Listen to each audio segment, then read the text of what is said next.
Hey guys, welcome back to my sewing room. I'm Kelly and you found me here on Pick and Stitches, and I am so excited to dive into this month's Fat Quarter Shop Sew Sampler box. We got this cool new acrylic ruler. Well, it's new to me. I don't know about new to you. Called the Clammy, and this is just one of the shapes that you can make with it. So let's jump on in and I'll show you how we do it.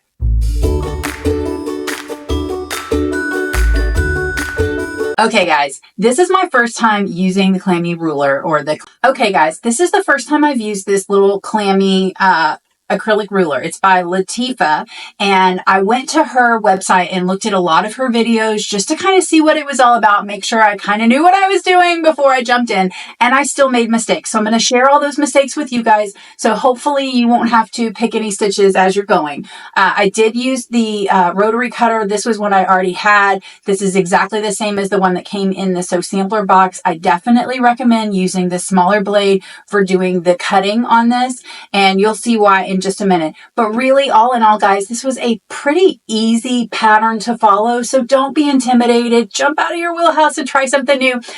So let's jump right on in and I'll show you what I did. Okay, so I've gone ahead and set these aside in pairs so that I can get 4 of a similar color in the same block. You can definitely do that after this stage. I just thought it might be easier to kind of keep it straight from the beginning. So I've got my new ruler, and the way I'm cutting these is I'm kind of taking these all down to 2.5-inch scraps so that anything remaining will already be cut and ready for my scrap bin. So the first thing I'm going to do is just square up this side over here. And I am really enjoying this ruler, you guys. So I cut my first line at the 0, and then I cut a 3.5, and I'm actually going to need 2 strips that are 3.5. So I'm going to cut again on my 7.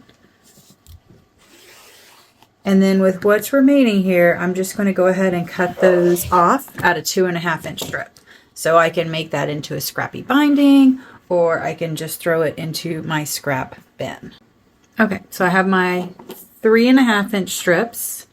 And then I have this 2.5-inch strip, which I'm just going to set aside. I can use that for a scrappy binding or something else. It's pretty flexible. So now I'm going to go ahead and rotate these, and I'm going to use the line on my ruler to make sure that I've got them square.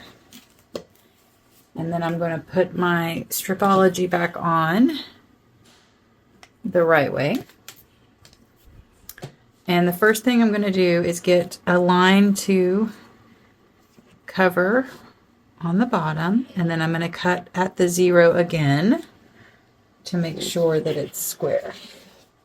Okay, so we need a 6.5-inch square, or rectangle rather, 6.5 by 3.5.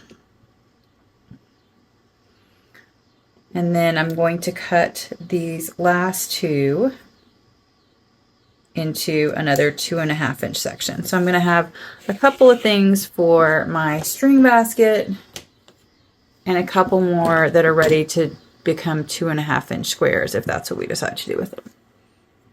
Okay, so that's my 2.5-inch extras there. And these are the pieces that I'm going to be using in the quilt. So I've got a couple more to cut down.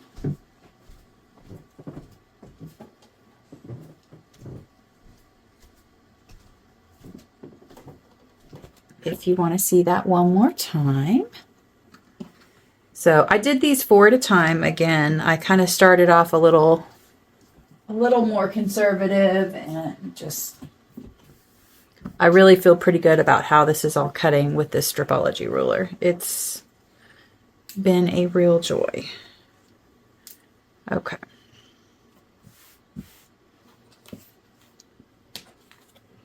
I'm going to move those off just because I don't want to accidentally nick them with the rotary. Okay, so the first thing I'm going to do is cut that 0 again to square it up. And then I'm going to make 2 rows for my larger rectangle. And then I'm going to cut 1 binding strip. So So I'll pull my extra stuff off of here. This is my binding strip. And then I'll rotate these, get them lined up with a line.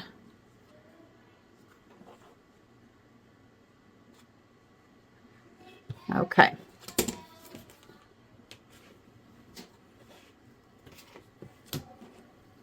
I kind of can't wait to sew one of Lori Holt's patterns that has 1,001 pieces with this ruler. Is that silly? Maybe. I never said I wasn't silly.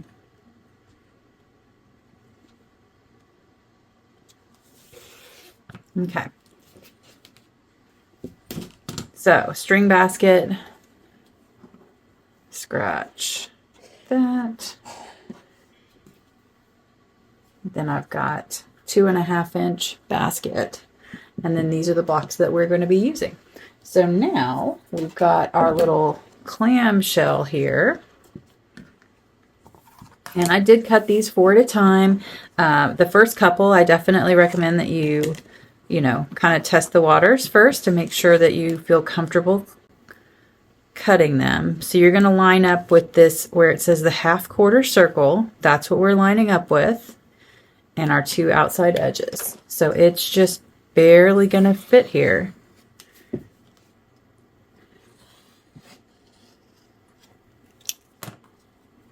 Oops. This is not my new cutter. This is the one I already had, and I probably need to switch to the new cutter because that blade's getting old. Okay, so I just used a friction erasable pen, and I marked these little divots all the way around. So that's one set, and I've got 4 in this pile.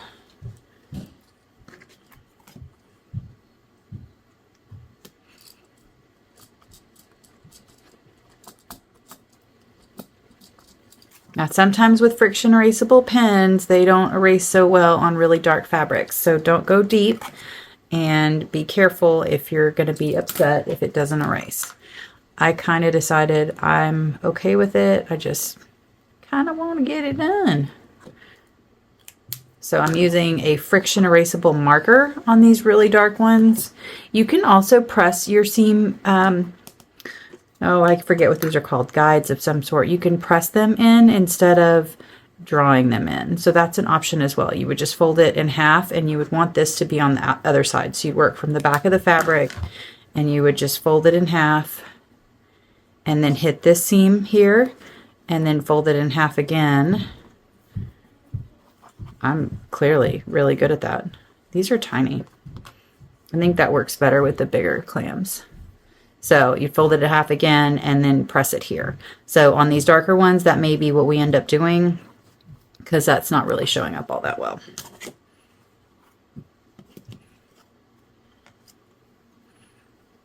Okay. Nope, not that big one. Not that big one.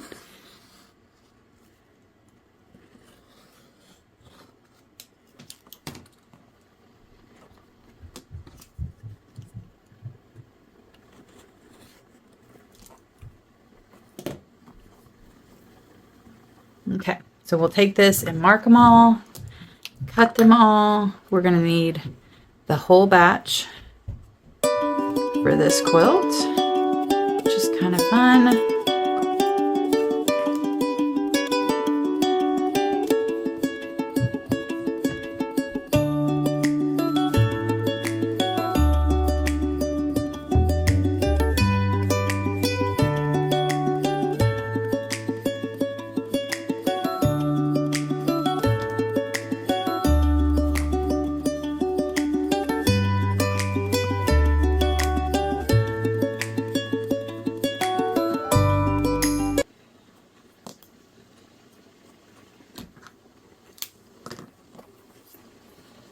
Okay, so you probably don't have to separate all these out, but again, I'm kind of keeping mine into groups of 4 of colors that are similar so that I won't have to search for them later.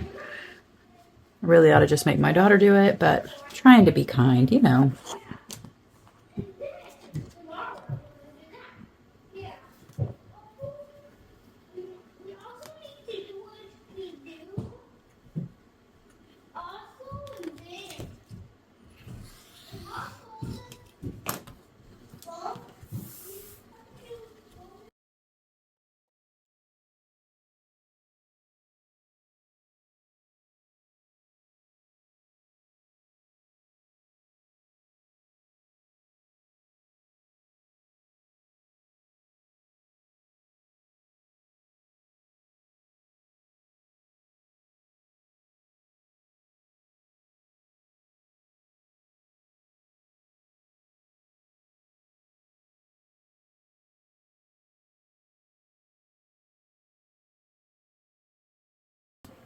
Just want to turn my view so I'll put it in the oven. Okay, so you just on that space to put it back in the oven.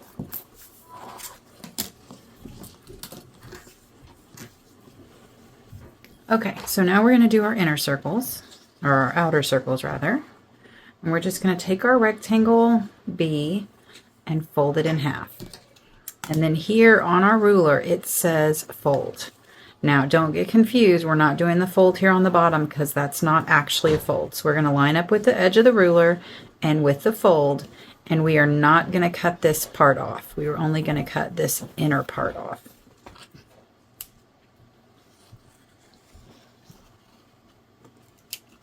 Okay, I found out that I could get a 2.5 inch square out of there, so I think I may have my granny square quilt done here soon. Okay, so I'm flipping it over, I'm lining up with the fold and with my bottom there, and I'm just marking these 2 indentions on the bottom part. Now, if you have a different fabric that, this is what you would mark on the back side of the fabric.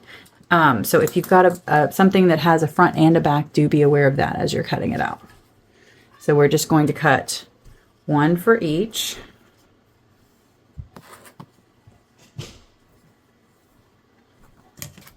So again, we're going to use this fold line and this bottom line.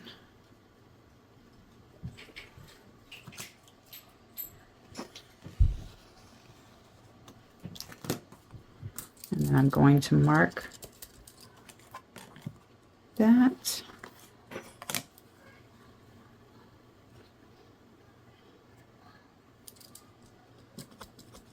And that's it. So we're going to cut all of these out. Okay, guys, I am going to try a closer up camera angle today just because this is going to be a little bit more fiddly. So we'll do one of these blue groups. And I've just pinned together the 4 that I'm going to use in a square set together like this one. Okay, so I've got my markings here. You can see them. There's 1, 2, 3 on every piece of fabric. So what I'm going to do to start is just start with my half moons facing right side up towards me here. And then I'm going to grab one of my half circles that's going to go around it. So you could lay it out just like that's what's going to be. So I've got, if you have a print, your print would be, your print would be facing up. So my marks wouldn't be visible. So you'd have your print up, and all you're going to do is take it and flip it to the side. And this is going to feel really awkward and weird if you're not used to it. It was awkward and weird to me too. And this is a new ruler to me, guys. So I'm learning with you, and I'm just trying to show you some of the mistakes that I made. So I'm just going to line up these 2 together. I'm going to lift my presser foot and get it started. And I'm going to go a couple stitches in. And then I'm going to be looking for this first mark here and the one that lines up here on my fabric. And I'm going to pull this over so that it matches. And this is why I didn't starch, because I really wanted to be able to manipulate the fabric a little bit more than I typically like. Because as you can see, I'm stretching this part kind of tight. Let's see if we can get my hand out of the way. To get those lined up, I'm stretching this part here quite tight. And you can see it's like wanting to kind of stand up on me, and that's okay. You're gonna be a little bit fiddly here, but really once you get going, it's not that bad. So I'm gonna line it up with the fabric, and my first tip is to make sure that your white fabric is covering your lower fabric, and then you're just gonna stitch forward. Okay, if you don't have that fabric all the way covering, if this piece of fabric is lighter than this, we're going to be pressing towards this side. So if for some reason the seam allowance has more of your darker color showing, you're going to see it in your blocks. And I'll show you how that turned out on a couple of mine that I'm going to have to trim up. Okay, I'm not sure if this is going to show up for you guys, but you see right here, I can see the blue coming through. So that's what I'm talking about. I want to make sure that my white is hanging down further than that blue because I don't want to see it through. So I'm going to have to come back in and trim up and you can see it here too. I'm going to have to trim those up so that you don't see it through. So those first 2 blocks, they were a learning curve. They usually are. There's a little bit of this one coming through, but then our more recent ones, I'm not seeing any of that at all on these. All right, let's see if that kind of gets us up and over my hand. I feel like it's really dark here, but I don't know that light does help. I think this one may blow it out. Yeah, that blows it out for you guys. I can see, but it just looks dark on camera to me. Okay, so we're just going to keep working our way around the circle. So I've gotten to that first hash mark, and now I'm going to stretch to this second. And when I say stretch, I mean it does not want to just lay down. And so we are going to have to kind of manipulate it a little bit. And these marks aren't incredibly perfect. I watched, in fact, if you're struggling with this, I recommend that you go watch some of the videos from this ruler itself, which is kind of where I started. And I still made some mistakes. I didn't find a video exactly for just what we're doing here. But if I were to sew this like this, you see how the blue is poking out? That's where you would see it in my block. And so I want to make sure that I'm continuing to press this white fabric over so that it's covering all that, because I don't want to have to individually trim all my blocks. Okay. So we're just going to keep working our way around the block. And this is a little bit more fiddly than some of the other ways that we have sewn in the past. And it's going to take a little bit more time, but it is kind of fun and unique. And I always love to learn a new technique and how to use a new ruler. You know, we're all reading studies all the time about how keeping your brain active and learning is really good for your cognitive abilities later in life. And, you know, I would much rather deal with this fiddly ruler than have to go learn a foreign language right now. I don't know about you guys. Okay, so now when we get to the end, and I even saw this in some of the ruler videos, they were recommending that maybe you pin. I find that I kind of have to take this bottom layer and push it up so that I've relieved some of the tension on it, because it is kind of hard to get it aligned at this point. And I don't like to pin it in the beginning because then it makes it really hard to get around the rest of those corners. So the first thing I'm going to do is pin it way down here by the end. And in their video, that's not what worked for them. That's not what they were talking about, but I got better results with doing it down here near the very, very base. And so I like to throw 2 pins in it, kind of at the bottom. I know usually I'm not a pinner, but you know, that's just on those straight stitches. So their recommendation was to put a pin in it the other direction. And I like that idea because as you're sewing towards it, you can just hold the pin and the pin comes out and you don't sew over it. So, and then it's holding it just a hair longer. The other recommendation that I forgot to mention is they recommend using one of these presser feet with the guide. And I have found that to be very helpful because you really want to use the full 1/4 of an inch. I have not had good success when I've done a scant 1/4. Maybe somebody can pipe in here if you have. And I know I'm doing a ton of talking and I'm sorry, but I feel like this block kind of warrants it. And at this point, I have made 6 of these now. And, you know, the first one was really slow. The second one, the next couple kind of picked up and it's gotten a whole lot easier. Okay. So we're going to work through, oops, I don't need that yet. Sorry, I've decided that I'm going to start working on some of my bonus quilts while I'm filming because honestly, I've been filming for you guys so much and I love it, but my scraps are out of control. So they're making me a little bit crazy. So I'm trying to get just a couple of my scrappy projects going again. And if you're curious, I'm just doing, I think Lori Holt has a tutorial on it for a broken dishes scrappy quilt. I'm doing it with my 1.5 inch square, so it's going to take me forever, but it'll get me through the scraps.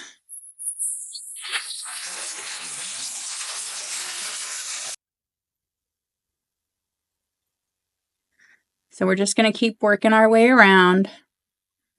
We're going to look for our guidelines and make sure that we're lining those up. And again, this is Bella Solid, so I can actually work from either side of this fabric. I marked the other side, so I really should have had it the other side up. If you've got a print, you're going to have to be a whole lot more careful than I am here.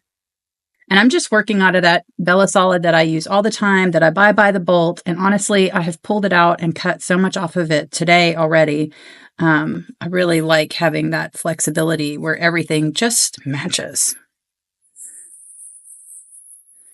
So again, I'm kind of using the pin to pull the fabric up so that I don't have as much tension on it, because that's really hard for me to pin. And it's a little fiddly.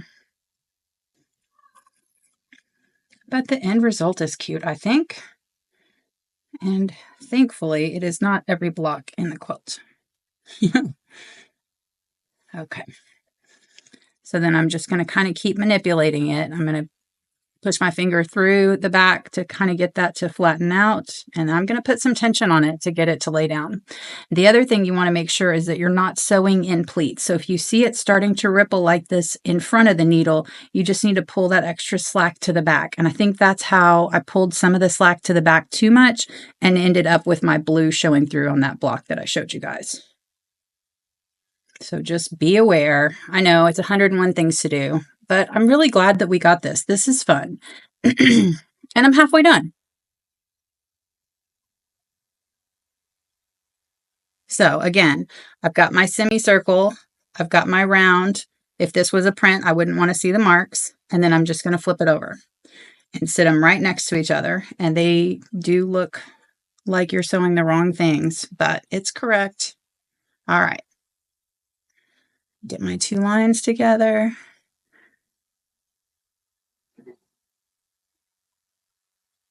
And I did find I usually end up stitching with a shorter stitch length, but I've learned on the long arm, and when I need to take in something that's like a little bit full, if there's a border that's a little bit full or a block that's a little bit wonky, if I have a bigger stitch when I'm basting, it's actually easier to ease in that fabric, and then it reacts better later on. So I think I like this more at a 2.5, even though I usually sew closer to a 2. The other thing I learned, if you have the same machine set up as I do, the Juki or any of the Jukis actually, where you have the pedal that cuts your thread, I have learned to take my foot off the gas because it's really easy to accidentally cut your thread. The other thing is, on this machine, it will stitch while the needle is up. And so if you are, or excuse me, while the presser foot is up. So if you've lifted the presser foot to make an adjustment and your foot's still on the gas, it's really easy to grab an extra stitch when you don't necessarily want it. So, little tip, take your foot off the gas. And I almost thought about moving over to the DX7, because the DX7 has a feature that's associated with the foot where it like lifts it just a little bit so you can pivot. I think I talked about that in my self-binding quilt a little bit. And I love that for applique. And if I didn't have to like go clear the stuff off that desk over there, I probably would have switched over to it just because it is a little bit easier for it to relieve. So see how that's wanting to pull this way. And that's kind of what I keep finding is my biggest problem, is that very last little inch doesn't want to stay put for me. So, but that's okay. We can make it work. Okay, and I did not just sew over that pin. That pin was outside of my feed dogs. It did look like it though. Okay, so we've got our last one of our four pieces here, and we'll get this one stitched on, and then we'll move over to the pressing station.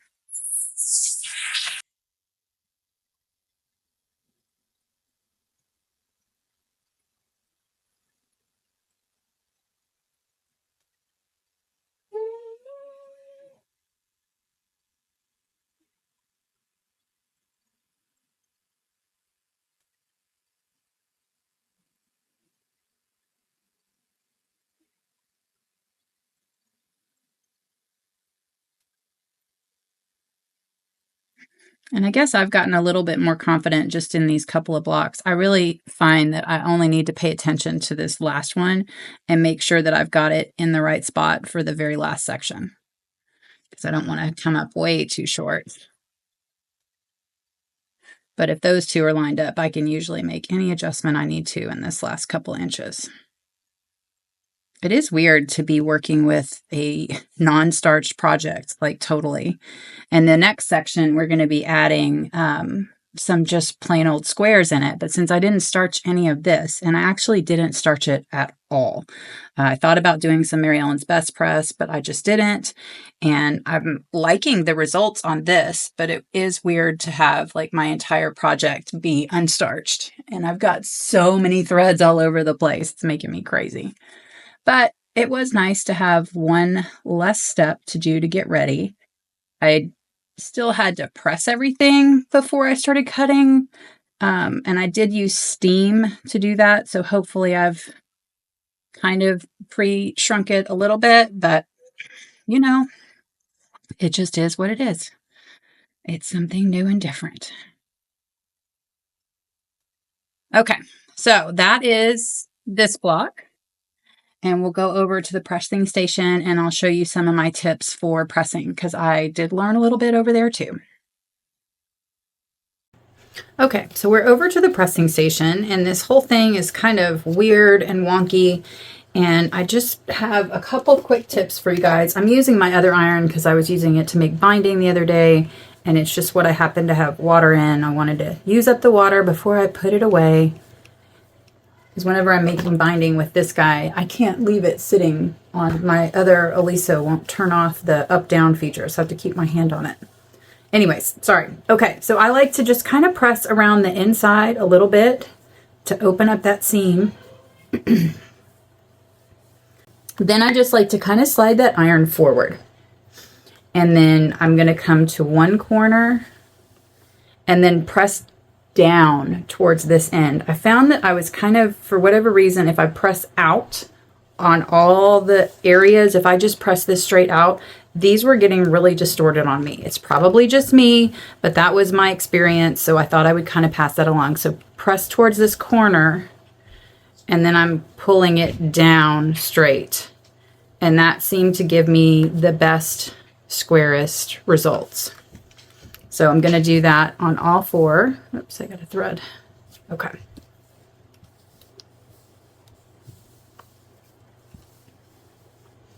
And set a clapper on it.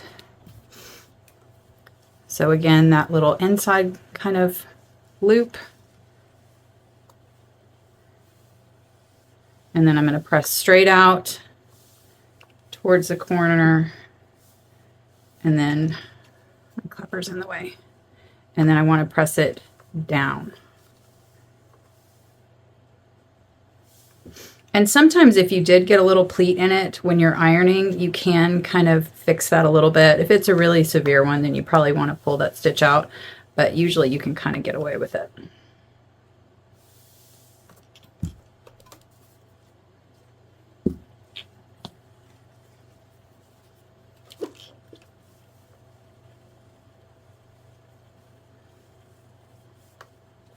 And there's 12 of these blocks in this quilt. And then the other blocks are traditional pieces. So I think this quilt, like once you get, you know, done with these clammy stencil pieces, it's gonna all come together pretty fast.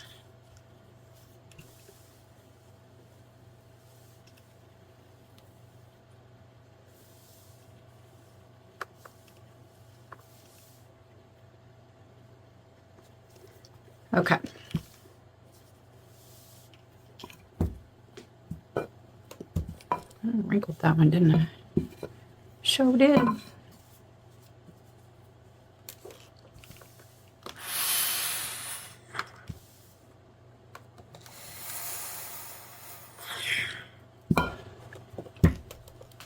And I decided to put this little ironing board on. I feel like it's kind of hard for you guys to see sometimes because my ironing board, while I think it's beautiful, it's kind of busy.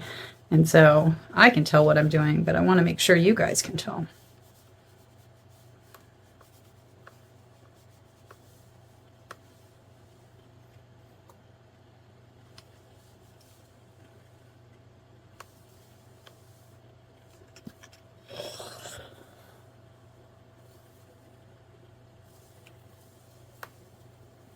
Okay, so I'm going to set these up under the clapper for a minute, and then I'm going to trim up the blocks. I am finding that I do need to trim up every time. What you're going to want is for your block to be 6.5 by 3.5. So what I'm doing is just making sure that I have a 1/4 inch on either side and at least a 1/4 inch on the top before I trim it up. And I haven't trimmed this one up yet, but that was my test block in the beginning with some leftover fabrics.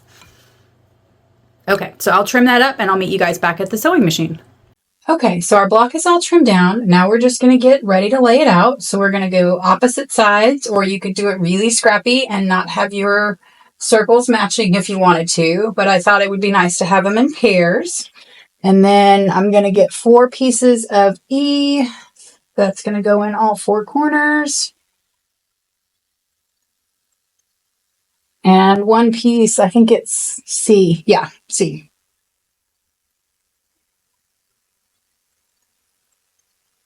Okay, so we're going to patch these together just like we would any other block. So I'm just going to sew this one onto the far right hand side onto my middle row.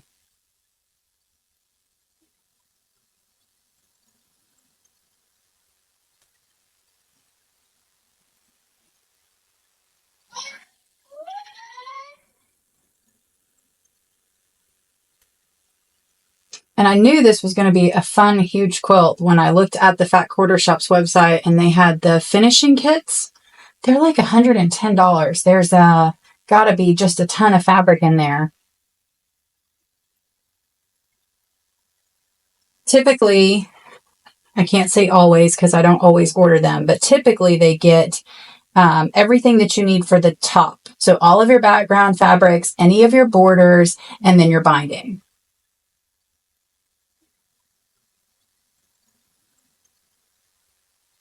And I still haven't figured out why this pattern said, do you want 7 3/8 yards for backing? So if somebody knows something I don't know, let me know. But I popped it into my favorite quilting calculator, and my natural, like, wow, that sounds huge, was because of the way I typically sew a backing. It is huge. So I'd be curious if somebody knows why there's 7 3/8 of a backing required on the front of that.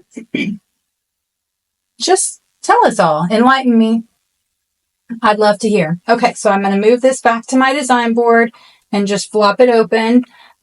This is a pretty simple block once you get to this point. We're trying to make sure that we don't cut off the sides when we do our 1/4 inch seam, but it is easy to get it flip-flopped around, and I always recommend to go back to the design board. In fact, this one, I went to put it on the design board for you guys, and I think it was this one. This one was flipped the other way. So it is easy to do it, especially when you kind of get on autopilot or when you have a bunch of distracting children like I do. So I always like to just plop it back on the design board. And I'm going to go ahead and cut these apart so that I don't have to pin them. And we'll just work our way across to this final left-hand row.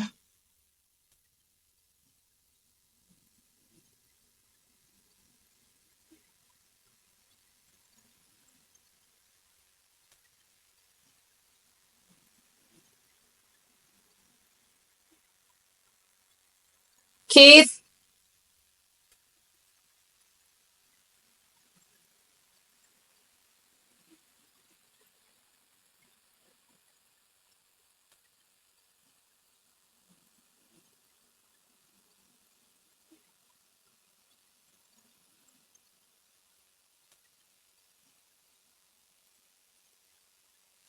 All right, and I'm going to head over to the ironing board, and I'm going to press all of these seams kind of away from the bulk of the seams. So for these end pieces, the bulk is more in the middle, and for the middle piece, the bulk is more on the outside edge. So for these guys, I'm going to press to the outside, and for this one, for the center, I'm going to press towards the middle. Okay, and I'll meet you guys back here.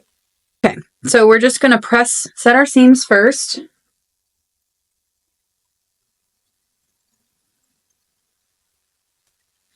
And then I'm going to press these towards the middle. So I'll put the middle part on top as a nice, easy way to help me remember how to press that seam. Ay, this is hot.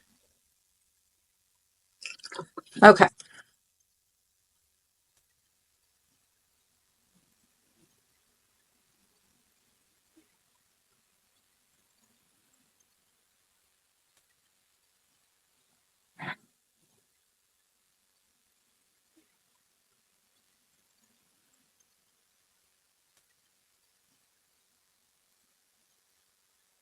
Okay. And then for our two other pieces, they're going to be really easy to press.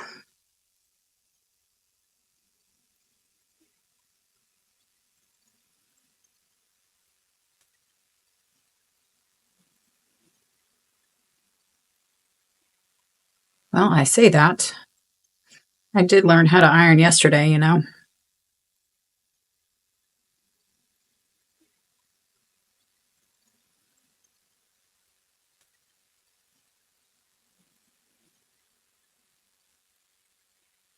So I don't always leave my aliso down on the little feet that come up and down, but I guess I do it often enough. So I pulled this iron out the other day so that I could use my binding, and it had water in it, so I didn't want to put it up. And so I was trying to use it up, and I keep finding myself like trying to just like set it down and leave it for a second while I go do something. That's how quickly we all get adjusted to our little nuances. Okay, so I'm going to throw a clapper on those two seams real quickly, and then I'll meet you guys back at the machine. Okay, so I've thrown it all together on the design board.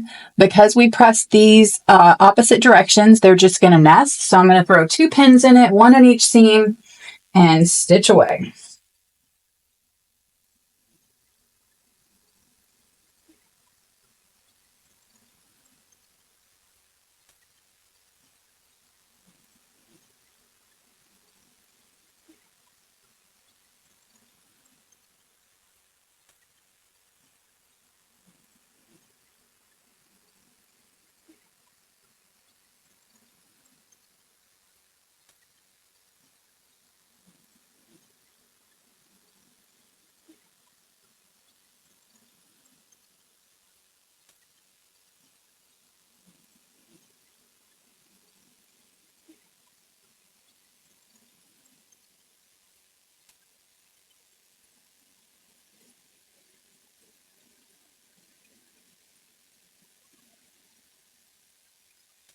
Okay. So we can sew this other side on without it interfering, but I do always like to pop it open, make sure I didn't miss anything, and then make sure I line this one up the right way. So what I did on this one was I must have like just flipped it. And so I had one sewn on here, which looked really silly, but I had it all the way ironed and ready and up on the design wall before I even noticed it. So there you go.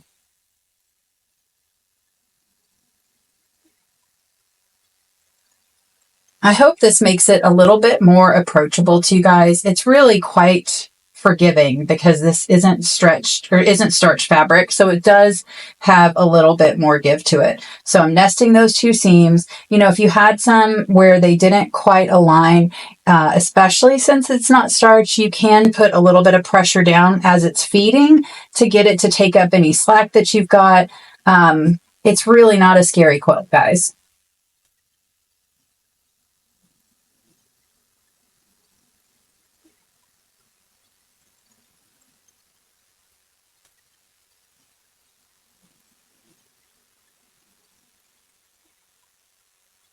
All right, let's go press it. Okay, so I'm going to set my seams just like normal. And the pattern actually calls for us to just press these to the outside.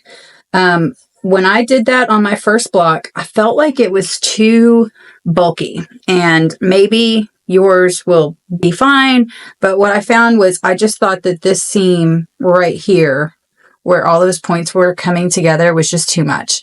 And it probably has something to do with the quilt I finished on the long arm yesterday that kept shredding needles in my corners. Not shredding needles. That would be really interesting. It was shredding thread.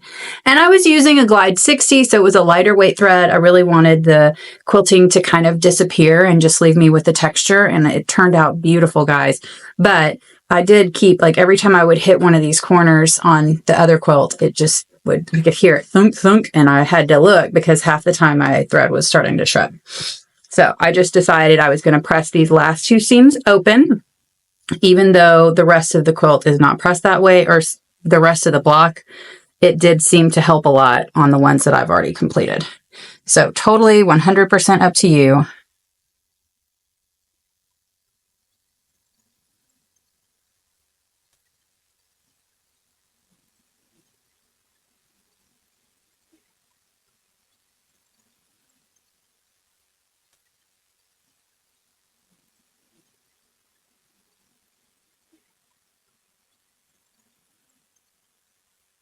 So I'll throw that under a clapper. I don't know why that seam wants to be funky right there. Doesn't like me today. Okay.